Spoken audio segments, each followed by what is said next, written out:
I think first and foremost we need to focus on the jobs aspect and the prosperity aspect of potentially legalizing the growth of industrial hemp.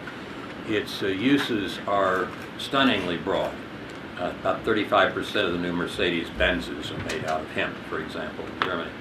And we will hear from Dave shortly on some of these aspects, as well as several other points that he would like to make. I want to say that the ease of distinguishing industrial hemp from marijuana is at the heart of this matter, and that we've been discussing today, and it is also at the heart of the matter whether, even if they could be distinguished from up close, whether it is plausible to plant marijuana, hide it essentially in industrial hemp fields. Now, in the first place, as Senator Parrott pointed out in his questioning about GPS, and the previous panel admitted this made a very substantial difference with respect to distinguishing hemp from marijuana, because if one sees any plant of this sort from aerial surveillance or otherwise, one can check with the system and see whether or not it has been, that farm, that location, that GPS location has been certified by the state government, let's say, as able to grow industrial hemp. This is a huge step in a completely different direction than was possible before GPS came in, and we all know what a difference it makes in being lost in a strange city and being able to punch in your objective of where you want to go. It has also revolutionized this issue. Now, it is also, I think, the case that it is very important that there are 35 industrial Western countries that permit the growing of hemp. We've made taken a rather careful look at this on the North American Industrial Hemp Council. We cannot find one that has had a problem in distinguishing industrial hemp from marijuana. Canada, with our next-door neighbor, with this policy now for a decade plus, doesn't have a problem distinguishing industrial hemp from marijuana. Now, if THC is value across the spectrum, so the question is, if you have under 0.3% THC in a cannabis plant, that is clearly to everybody industrial hemp and not marijuana. If you have 10% even THC, you've got, and up to 25 or 30%, of course, you've got marijuana. What about intermediate levels where you have 1% or 2%? It's a close case, and there could be some ambiguity in deciding whether or not you need to do testing and need to obtain an opinion about what percent THC this is. But as a general proposition, hemp is planted very close together and grows very tall, like bamboo, doesn't look like a marijuana plant at all. And it's grown in part for the seeds that are up there and part of the system, whereas a marijuana plant is basically a small bush, and you don't want, if you are a marijuana smoker, the last thing you want in your marijuana is seeds. So the distinction between a hemp plant in appearance, generally speaking, and a marijuana plant is quite substantial. We had, for example, a statement from California, where medical marijuana growers are aiming for THC levels of 30% or higher. Many growers are up in arms over the possibility of hemp being grown in the San Joaquin Valley, said Sarah Soares, an advocate with the Coalition for Cannabis Policy Reform.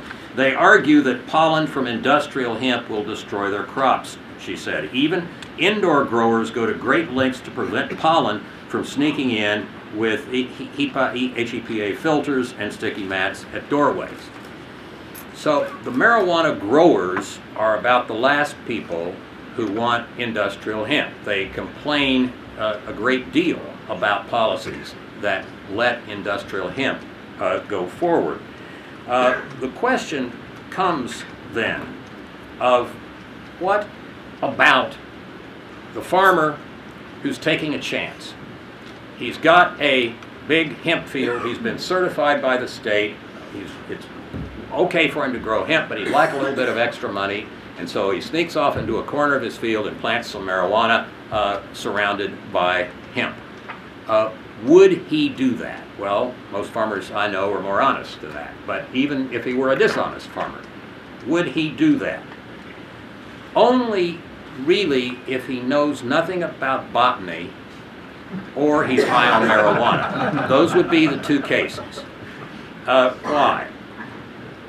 It is in fact the case, as the Commissioner's co-witness said, that if you have a couple, let's say, one with high cholesterol, one with low cholesterol, there's a reasonable chance, it's a bell curve, that their children may have intermediate levels of cholesterol and down, and there's a small chance that they have high cholesterol like the father, a small chance they have low cholesterol like the mother. But generally speaking, what happens is this averaging. Gregor Mendel taught the world this 2 centuries ago. If there were equal amounts of marijuana and industrial hemp planted in my hypothetical farmer's field, then as time went on, you would probably end up having both of them somewhere in the middle. You'd have a bell curve kind of in the middle of the THC distribution. But if you have a tiny amount of marijuana trying to be hidden in a large hemp field, there's going to be so much more hemp pollen, industrial hemp pollen, than there is marijuana pollen. You are going to have that bell curve centered far more on the high temp, the high hemp component. So you'll have much lower THC content as a whole than if you proceeded in such a way as to grow equal amounts of it. The people to listen to on this are, when you can tap into their blogs and so forth, the marijuana growers. They hate the idea of having industrial hemp anywhere near. And by the way, hemp pollen is very fine. It's carried by the winds for substantial distances, sometimes for many miles.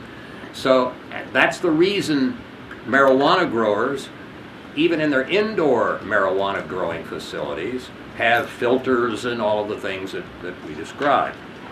I think that it is important to realize also that the specter of people getting high on industrial hemp at 0.3% alcohol, or rather 0.3% THC or less, is pretty much exactly like saying you can get drunk on O'Doul's. It's very difficult, very difficult.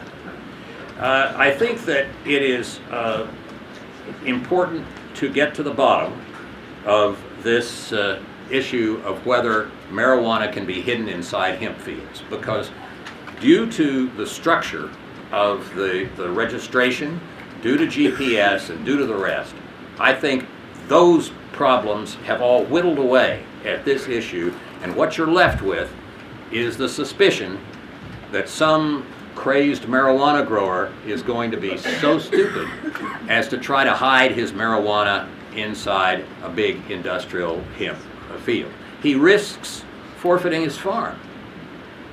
So he has to be not only uninformed about botany and perhaps high on marijuana, he has to not mind putting his livelihood at risk.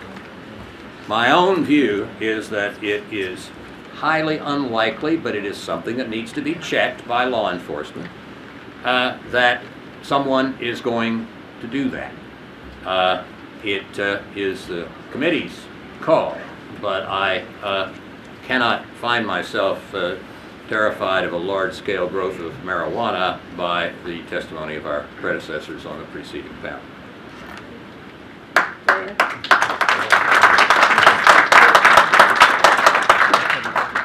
speaking of the harvesting, a thought occurs to me, something I did not mention, which is that hemp is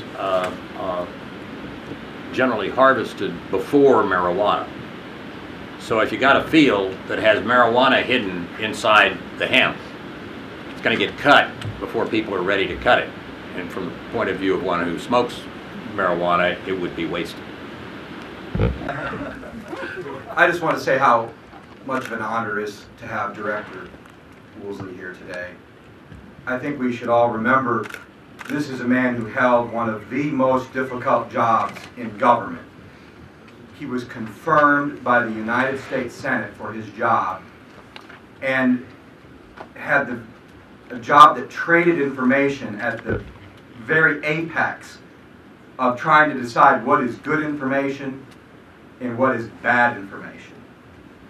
And so his testimony here today, to me, has a great deal of credibility, and I also want to thank you, sir, for your service as DCI. Your country appreciates it. Thank you, Mr. Chairman. Thank you, Senator Thayer. That could be part of it. It's not. You know, it's an understandable idea. The problem is that it doesn't help the marijuana growers much to go inside because the pollen is so fine and there's so much of it. It gets through most filters and the rest. They can do something to slow it down, but it drives them crazy. If you get on some of their blogs that just go over the internet, you'll see. And so I don't think it would help them much, but it probably would help some, and certainly it's going to be harder to detect marijuana growth inside a building than out.